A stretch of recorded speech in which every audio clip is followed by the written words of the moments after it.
Your favorite fat boys.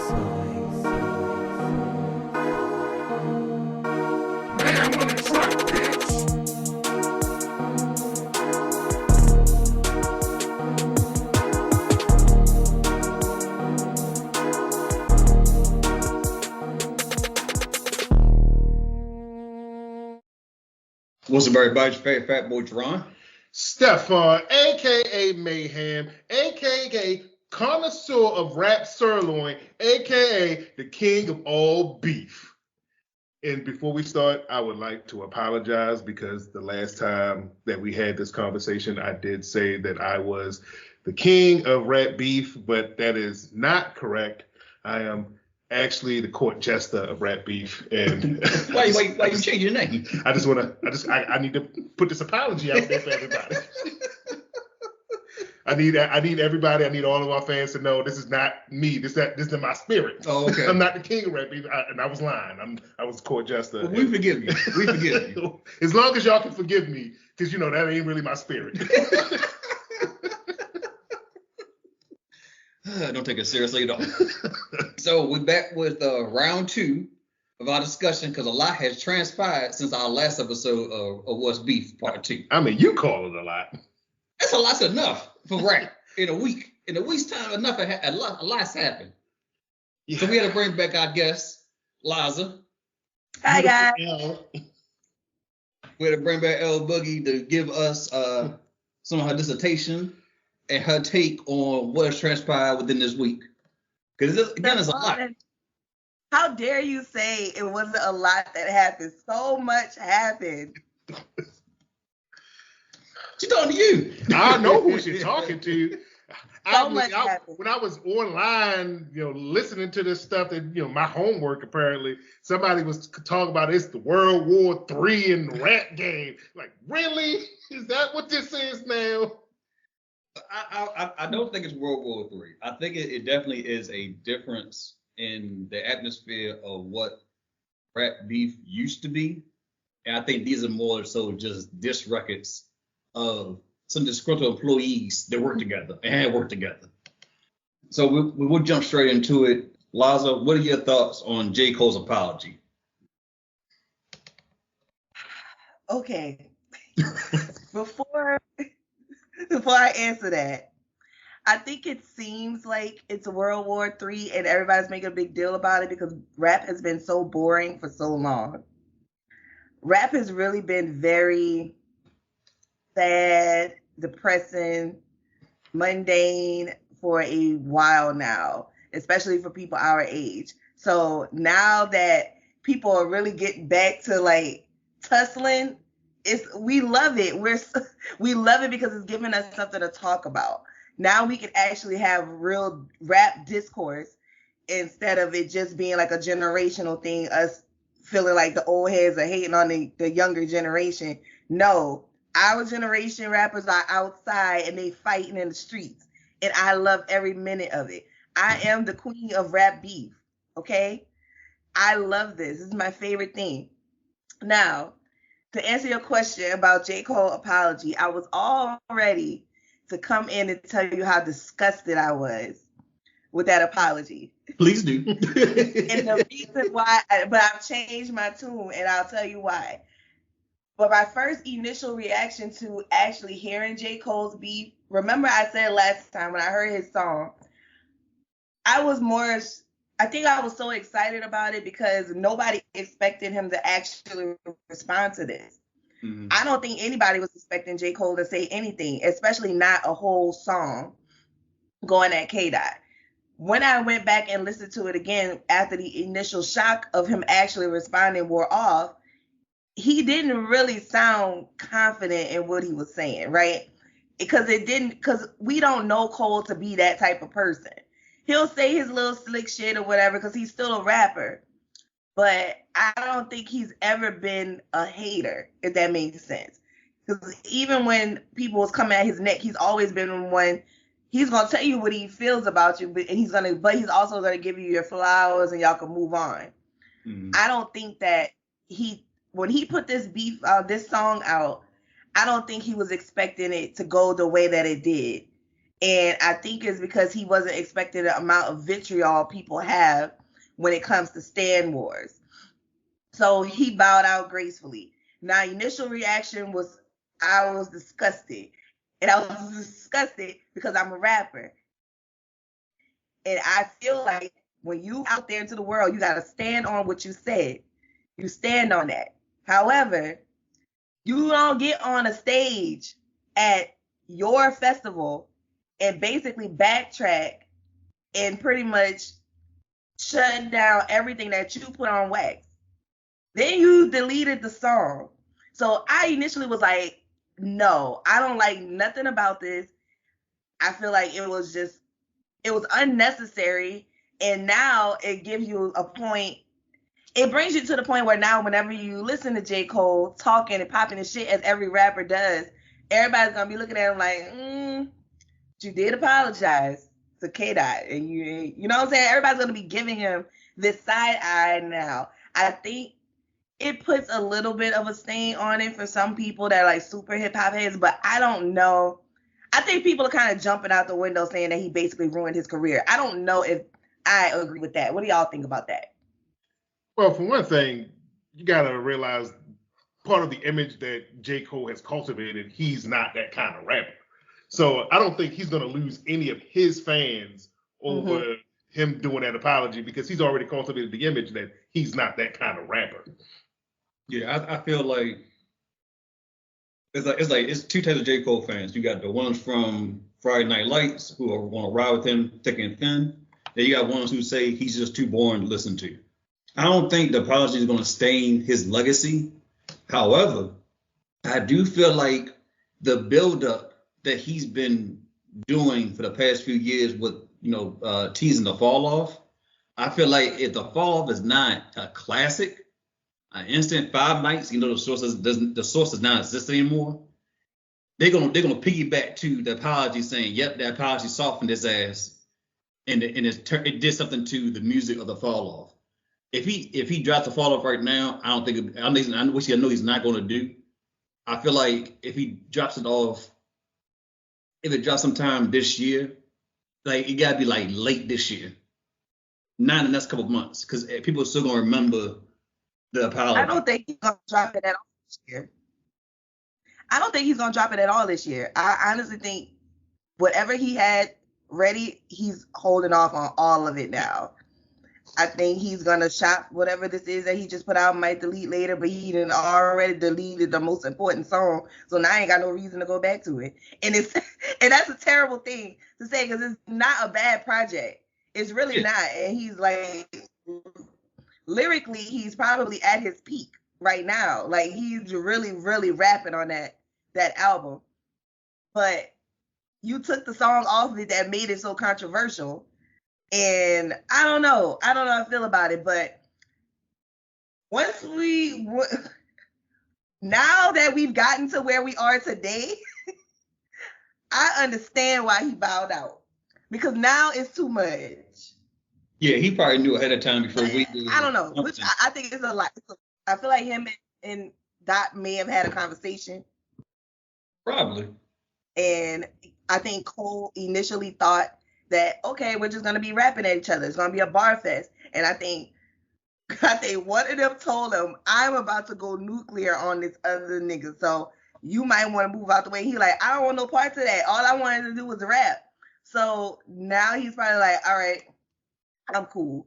And when you think about it, it's not only just K-Dot versus Drake. It's the stands that's going at it as well. Both of their fan bases have been rabid, like online. So it's like a lot of things that are hyping it all up, which makes it very, very exciting for me. So what do you think about the apology stuff on? Like, you think it's in coming from what we've seen in the past, like Gilly, you remember Gilly, the kid? Yeah, Gilly the kid. Yeah. He made a point where I think it's coming from his era rap. Where he's like, he said the verse from Kendrick Lamar, the diss record from J. Cole, those aren't those on disc record. They aren't disc records per se. He's used to hit 'em up, ether. I mean, that's what I said when we last had this conversation, that this was the most gentlemanly rap diss beef that I've ever seen. Yeah. So this most certainly wasn't at the level where you expecting, like, I'm trying to end your career. Yeah, and I feel as though like J. Cole, Kendrick, and Drake, they all have worked together. They all have mutual respect for each other. And now it's kind of like, you know what? I need to solidify my spot. I think I'm number one. I need to solidify my number one spot. So let me go and throw these jabs to you. I don't think, I mean, the only one who probably has some career-ending information was probably Pusha T. He's not even part of the rap beef that's going on right now. So, but I think they all mutually have some respect for each other, and that's why it's kind of like it's like kid gloves are so long right now. Not no more. The gloves are off. So, what do you think about the two records that Drake dropped? Now we get to the good stuff. Okay, y'all ready? So the first one was push-ups. Now, I thought push-ups was hilarious because he literally had smoke for everybody. But I knew that push-ups was just like the tip of the iceberg. Because if we've watched Drake in several different battles, Drake is never going to just come at you on the first song. His first reaction is never the reaction. You gotta give him time to cook, right? You gotta let him sit in those emotions, and then he get real irritated. And that's what we get the tailor-made freestyle. Now, going back to push-ups, I thought it was hilarious. I thought that it was just cute, light jabs. The funniest part was Metro Ghost make some beats or whatever. Like, that was the funniest line to me. He was basically, Metro, shut your whole ass up and make some drums, nigga. Like, that shit was hilarious. Then saying that he wears size 7 men's and then using that as the cover art, just genius level petty. And I've always said that Drake is the sassiest rapper alive. Like, he is always going to get his lick back. And so I knew that it was going to bring some people outside. I keep telling y'all, Kendrick is not going to respond. He's not going to respond. I'm gonna get back to him. But push-ups, I thought was brilliant. I thought it was hilarious, but I knew it wasn't the jab. I also saw that Rick Ross responded immediately, which I appreciated. Even though I ain't want that, we don't give a fuck about how Rick Ross feel. Like, who cares what you do? This ain't about you.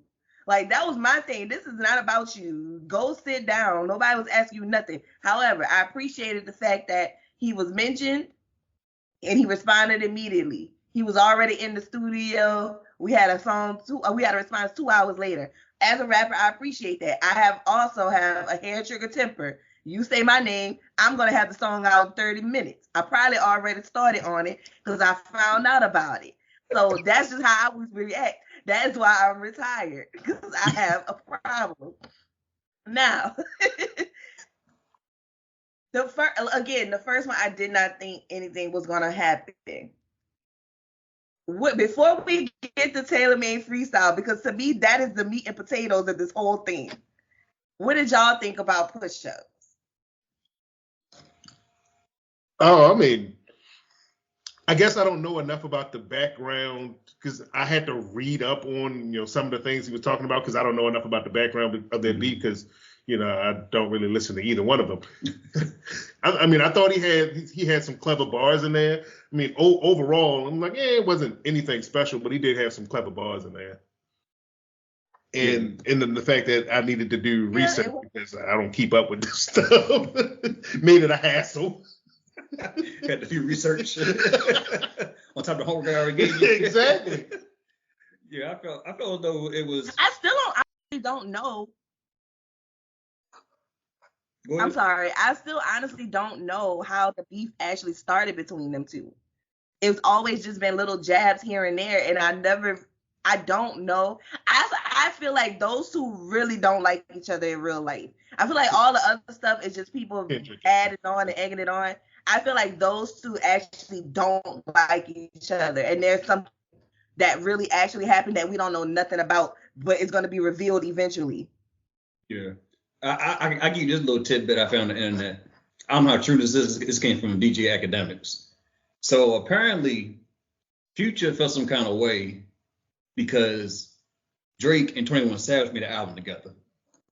And so apparently Future feels as though, you know, if you're coming back to do a feature, another duet album with an Atlanta rapper, why not it be him again?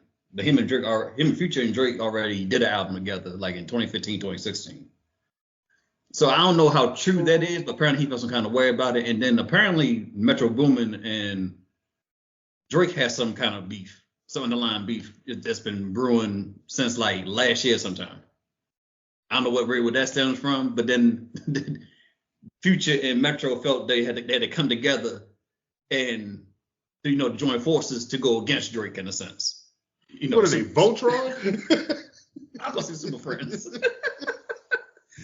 So I don't know how true any of this is, but but to answer your question about push-ups, I felt like it was on par with Drake does. He kind of gives you like a warm up, and then he comes in with the, you know, a straight, a real jab in a sense. Let you know already how he feels. So I honestly think there probably is gonna be a third record from Drake at some point in time. I think we will get maybe like a timestamp Drake at some point. I do not think Kendrick's gonna respond back. It's already been 2 weeks and we have heard nothing. Not an inkling, not a nothing from his camp, nobody. And I think it's just on par for who he is. He said what he had to say. I wouldn't be surprised though if we get a Kendrick album this year, maybe, or maybe a mixtape or something along that line, just because, you know, Mr. Morales was a double album.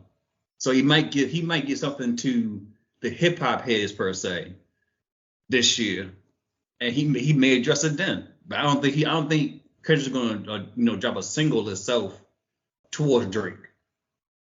But we'll see. Do y'all think that there should be a time frame of when he responds? Yeah, a week. No later than a week. I mean, I'm not even going to say that. You respond to it when you respond to it, but it shouldn't be like a year later. If I came out with this track on you, how will you responded? I mean, I already got things in the chamber against you. Okay, maybe not me. He already got his ready. We are here. I already got things in the chamber just in case you want to step up. Just me personally. Exactly. For you specifically. Wait for you to talk shit. I did hear through all the other podcasts that Kendrick is supposed to be dropping something in May. And that something is supposed to come out. So if there's a response if this is true and there's a response on there, I'm not mad at it. I do think that being able to respond fairly quickly, it just seems like the norm because of how music is made nowadays. Now we can go and get whatever we want right then and there, but it was probably a year before we got any kind of songs between Nas and Hov when they was going through their thing. But it don't seem like that now. It's like a million years. Yeah, it was a while between. Yeah, it seems like that it was a short period of time. It really wasn't. Oh, okay. So I guess I was in ninth grade when Ether dropped, so I was thinking it felt like What They Don't Know. Was that the song? But Jay-Z did. No one did. Takeover. Yeah, Takeover. Yeah, Takeover. Same album though. Yeah. But like Takeover came out that summer. And then Ether came out that fall, to me anyway. Oh yeah, I mean there was a long stretch of time before Ether. And y'all probably got it before me. Y'all are closer to y'all are the East Coast basically to me. So we didn't get a lot of stuff down south till it was already late. So that part of it was crazy. But let's just paint the scene for Taylor Made Freestyle. So I'm minding my business on TikTok. My child texted me. So I have twins. Only one of them is a rap nerd. So my son is my rap nerd. Mm-hmm. My son texts me, "Mama, wake up, cold." And I'm like, no, he was like, Drake. I was like, what is happening? Because he woke me up for both instances. He woke woke me up for the cold disc, and this time he woke me up for the Drake one. He knows it's the only time I allow you to wake me up out of my sleep. But I was up. So he sends it to me, and I get it.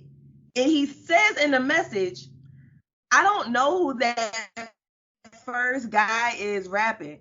So just skip to the last verse. I'm like, I know damn well Drake is not responding to Kendrick Lamar with 2 other niggas on there. That ain't his style.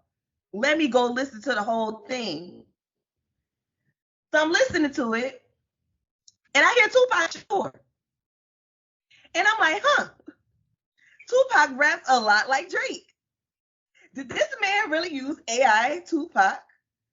So then I'm sitting, as I'm rapping my mind and my wheels are spinning, all of a sudden I hear Snoop Dogg, who also sounds oddly like Drake. So I'm like, wait a minute.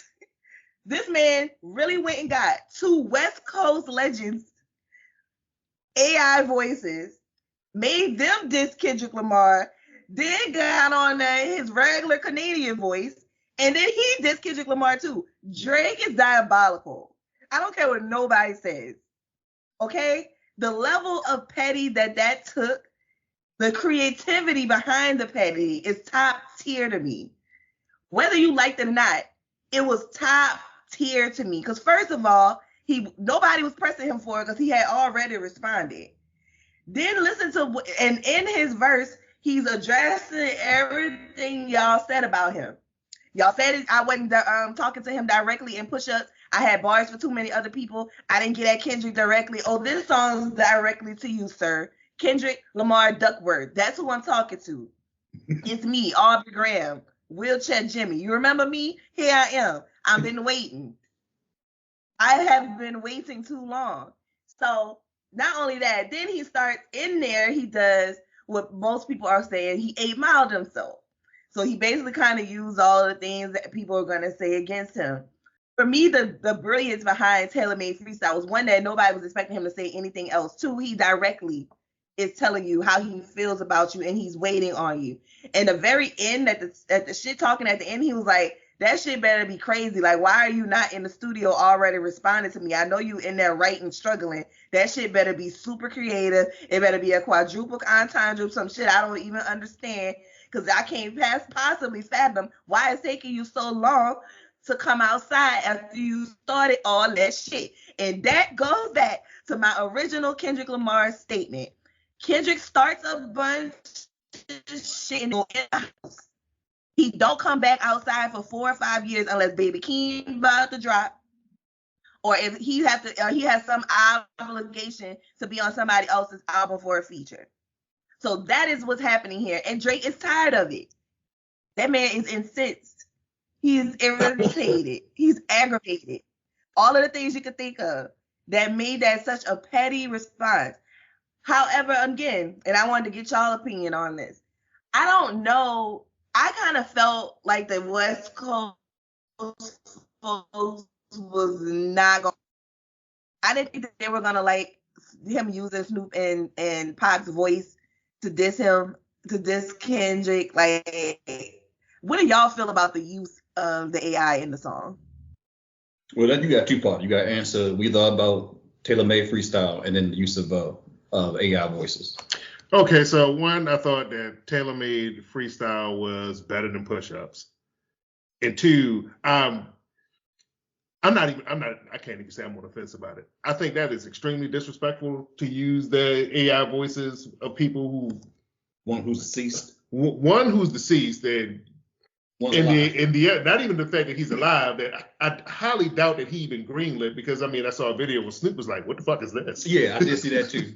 So yeah, I think that's extremely disrespectful off the jump. If you're gonna do your diss track, do your damn diss track. Don't put other people, especially somebody who's dead and you don't know how they would even feel about the situation on your song.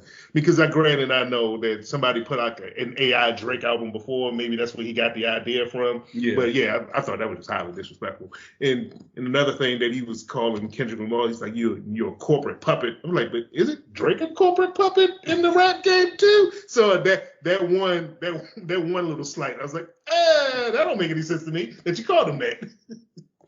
Yeah. Taylor Made Freestyle to me was the better diss track. I think he had a lot of ammo for Right. Kendrick, and also he did pull the 8 Mile trick, add himself out to what you gonna use against me per se. But I do think Kendrick is clever enough to swing back at him with a decent enough effort. Now the AI thing, I feel you what you're saying, Lyeza, about the West Coast not feeling that at all because they are very protective of their artists and their legends and things like that. So, I think Drake is already looked as an outsider. He was an actor turned rapper. He's from Canada, and he's one of the biggest rap stars in the world. To use Tupac voice, like you said, you don't know how you feel about this beef, and to use Snoop's voice, and then not even get the okay from Snoop, and Snoop's confused, like what the hell's going on. It's kind of it's pushing a weird space, like why would he? But then he goes back to be. It's very very creative. It shows you Drake is not playing checkers; he's playing chess. And to use two LA legends to go at Kendrick, who's from LA, is like, well, shoot, I might as well go all out here. He's not trying to keep any friends at this point. He's just trying to make a point that he's number one. It's all very icky, but at the same time, are there rules in battle rap? Are there rules? I don't think we got that out yet. What I think that I actually talked to one of my friends from the West Coast to get his thoughts on it, and of course he didn't like it either. He was just like, it just made him feel a way that he would use Tupac more so. Both of them really to diss Kendrick Lamar, and I was like, I want to know if Snoop was in on this, because then if I'm K-Dot, I'm looking Snoop crazy, because like, why would you allow that to happen, and why do you think that that's okay? I do think it's very creative. I do agree with y'all. Like, I think it can be very borderline disrespectful, but ain't that's what we want in our rap beefs? Y'all told J. Cole that he was being too nice. Oh, I mean, that's in your lyrics being too nice. But, beforehand, we didn't really had the technology to do what he did on the track, but now we have it. So I guess he decided to use it. Because, again, somebody had already put out a AI Drake album. Yeah, that was almost nominated for a Grammy. Right. That's so, insane. again, so, it's in that weird situation where, the technology is helping to helping him to propel his beef a little further than what it may have been on its own, but still don't know how I feel about doing that kind of deceitful shit when you going to do your rap beef against somebody else. Yeah, but I mean, it's a good, like Lyeza said, like what rules are there in battle rap? I mean, not so much rules are there in battle rap, but there's a whole lot of different rules when it comes to using people's voices and likenesses. Yeah, because I wouldn't be surprised if the state of Tupac came after him at some point. Yeah. So that's the thing about AI and this AI music thing that's about to bring us into a completely different sphere of problems. The laws surrounding what's happening with AI now are basically non-existent, and they're not catching up fast to what's happening. So at this point, there is nothing that a state can do to take that. And I don't think he needed anybody's permission to do it. They do it to us all the time with this AI stuff. So I think eventually they're gonna have to start bringing the laws up. I can't imagine, Biggie's mom, who's still alive, somebody taking an AI of her son and making it like into this huge diss record. You feel what I'm saying? And I can't imagine how their families would feel about that. And I think that eventually they're gonna have to start a lot of regulation around it. I don't know how quickly it's gonna happen. I was not expecting Drake to use AI in the song, especially since there was so much speculation of whether Push Ups was a real song or not. I think that's how far along AI is, that we couldn't even tell if the shit was fake or not. There's been several snippets of a Kendrick diss that's supposed to be coming out, but you can tell those are AI. Like, you can tell those are AI. It's just they just saying shit we know Kendrick would never say. But I just don't think anybody was expecting that. But the ramifications of it, people are now saying Kendrick is on a timeline. He's on a clock. And then there's another faction of, the hip hop community that's like, you get to put him on the clock. He responds when he responds. So I don't know. That's what I was more curious about. What y'all think about him being on a clock? If it was, I would have jumped out the window already. That's just me. I'd have jumped out the window already. I'd have been already in Toronto. I'd have been dissing his whole family. I'd have had bars for his mama, his son, his baby mama, everybody in it. I mean, I don't think Kendrick could do this point, I guess, is get a voice of what's Celine Dion. That's just the only famous Canadian you think of. It's like, I gotta come to mind. Like, what, Maybe Terrence and Phillip from South Park. Like, who else do they have? But he also said in Taylor Made Freestyle that he's coming back around for everybody that keep inserting themselves into. Yeah, I feel like you said at the beginning, Gerard, I feel like there's another Drake battle card. I feel like Drake is petty enough to release something every week until this man drop whatever record it is that he have. yeah, because I know you didn't pay attention to it, but he had a lot of energy for Rick Ross. Him and Rick Ross were going back and forth, like Rick Ross claiming that he got a nose job and a BBL and some liposuction and all this other stuff. And they've been going back and forth, like being real petty on Instagram and things like that. I think he got a record for him, which is interesting enough because they seem to have they would put out some nice records together and things like that. They had good chemistry. But where I guess he felt some kind of way because Drake felt some kind of way because Rick Ross was on the We Don't Trust You album. And he had a verse on there, but I don't think that verse was up. I don't think he had nothing directed towards Drake at all. But it was an Instagram story where Rick Ross was riding around playing like that song. And so I guess Drake was like, okay, you want smoke too then. So, but I think he'll probably have a record for Rick Ross though. He's gonna have a record for anybody. I feel like the tour is over now. He's gonna have some time on his hands.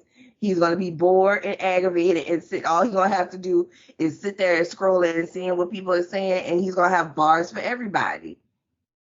Yeah. I think Kendrick needs to come outside though. Yeah, absolutely. He did say something. Even if it's just fuck Drake and then get off Instagram or get off on a song, whatever case may be, he did say something. Delete his account. But you called it though. Like you definitely called it and said like he's not gonna respond. He's just kind of go back into his hole and just do what he does. So I don't think nothing wrong with that. But I think between Cole apologizing. There's something wrong with that, okay? Let's just be for real here. Y'all are rappers, okay? Y'all are rappers.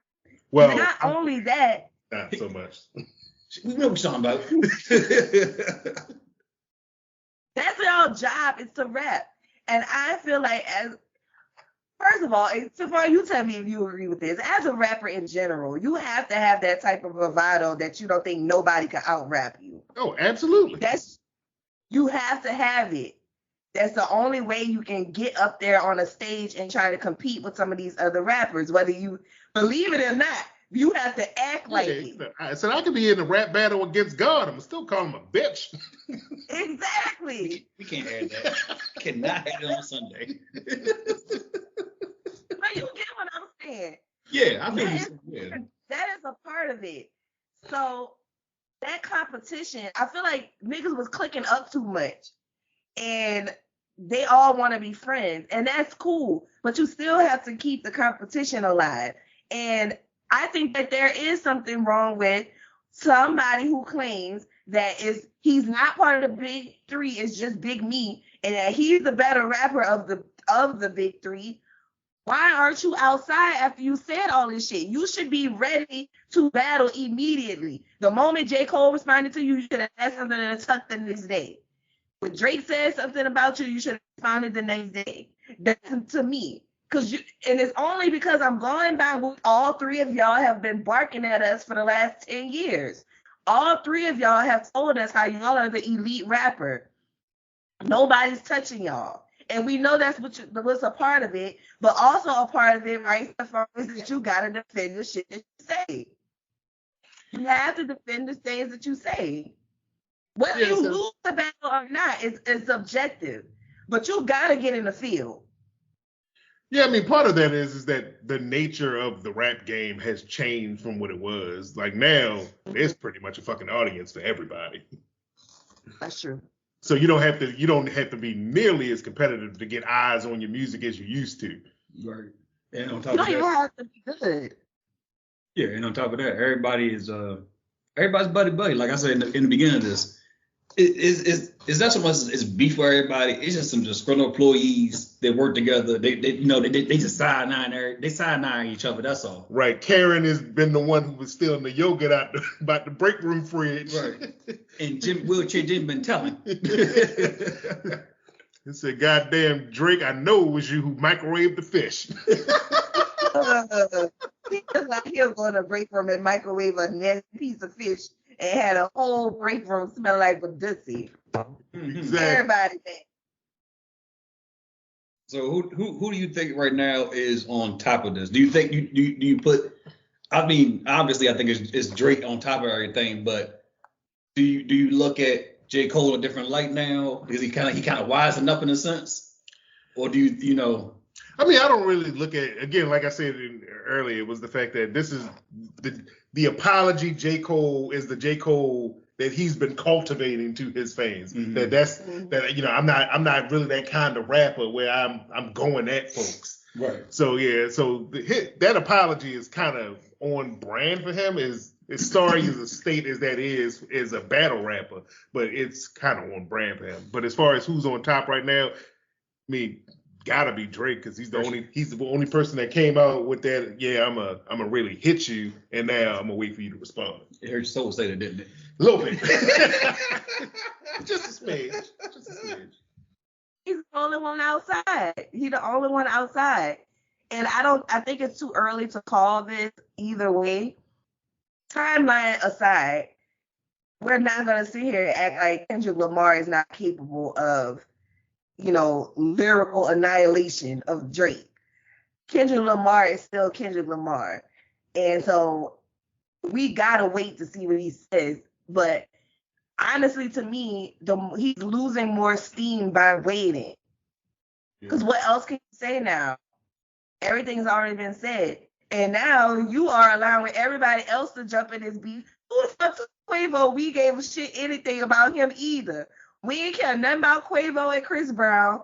I don't know who told them to jump in. And then we don't even got to get into that. And then Kanye decides he wants to remix like that and drop that last night. And everybody was like, okay, who punched your clock? Like, we tired of you. We are tired of Kanye and Drake. Yeah. I'm personally tired of Kanye and Drake. Yeah, all I know is when I read the topics and you said Kanye made, I was like, Kanye? What the hell? Nobody's waiting on Kanye's opinion on anything. We don't need him around talking anything. Like, we know you don't like Drake.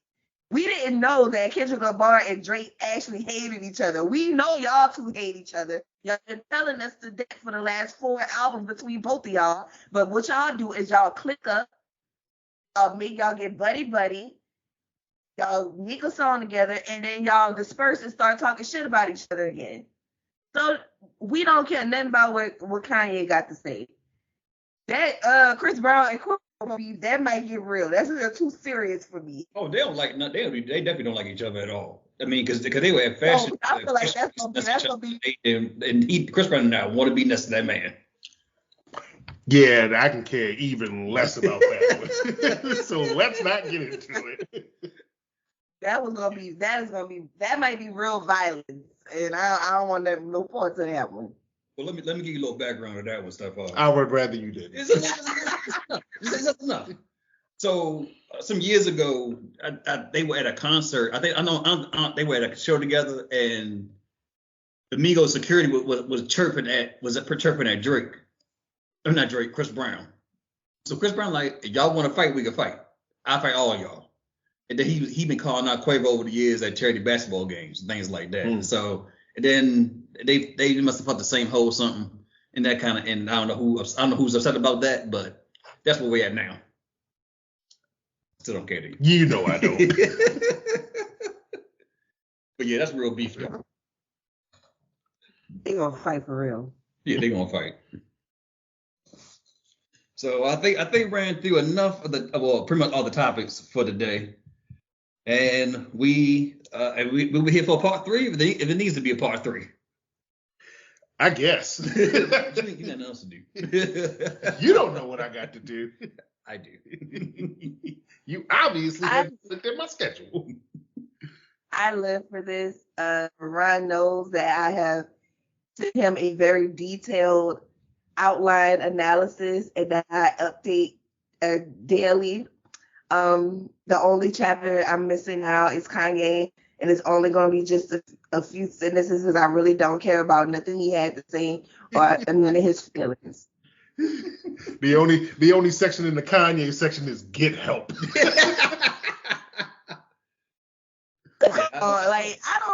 We can talk about the Kanye's, Kanye has made very amazing music throughout his catalog, but he also said some very disgusting and derogatory things about the very culture that he always says that he's championing. He always wants to be a black man when somebody's done him something. Now all of a sudden you a black man. But any other time you playing over that Kardashian in them house. And you know what I'm saying? Y'all, I don't want to talk about Kanye. Hey now, that is the perfect rich black man maneuver. To get a Kardashian? Get you the money, get you a white woman. If you get enough money, you get a Kardashian. Oh, okay. You're right. Because NBA draft players and NFL draft players have a white girl at draft day. That's all I'm saying. Fact. Well, if there will be additional revelations. But I think we're all caught up for now. And I appreciate y'all bringing me back to be a resident beef expert because it's the same thing ever in life. And I just cannot wait to see what happens next. And Kendrick Lamar got to come outside. Right now, it's Drake 2, Kendrick 1. Yeah. Thank you for being our New Orleans rap correspondent. Right? Can y'all hear my accent? I can tell when you really get to going, it comes out. Yeah, you sound like you from New Orleans. I was waiting for you to say bitch or hoe any moment. I'm trying to keep it. So when I do this, I disseminate all of my thesis on my TikTok, right? Yeah. So y'all follow me on TikTok, your girl L. But anyway, when I do get excited, I curse a lot, and I'm trying to be mindful that I'm on y'all platform. So I'm trying not Well, to she curse. clearly doesn't watch our show. I know, I understand. I guess I don't want to do that, but I don't know, y'all. But I just want y'all to say YouTube for me. YouTube? YouTube. I enunciate my words, thank you. She wants to say earn. Aaron earned an iron urn. There you go. What I said. Baltimoreans and New Orleanians, we just cousins. Our accents are very similar when we say certain words. We just cousins. That's how I look at it. Well, all right, then Stephon, go and sign us out. All right, that's the show. And as always, you can check out our podcast on YouTube, SoundCloud, Google Podcasts, Apple Podcasts, and Spotify. Make sure you like, comment, share, and subscribe. And make sure you follow Lyeza on her social medias and check out her dissertation on TikTok. We're going to have all the information there for y'all to see. Go ahead and check that out. All right, peace out. Bye, guys. Bye.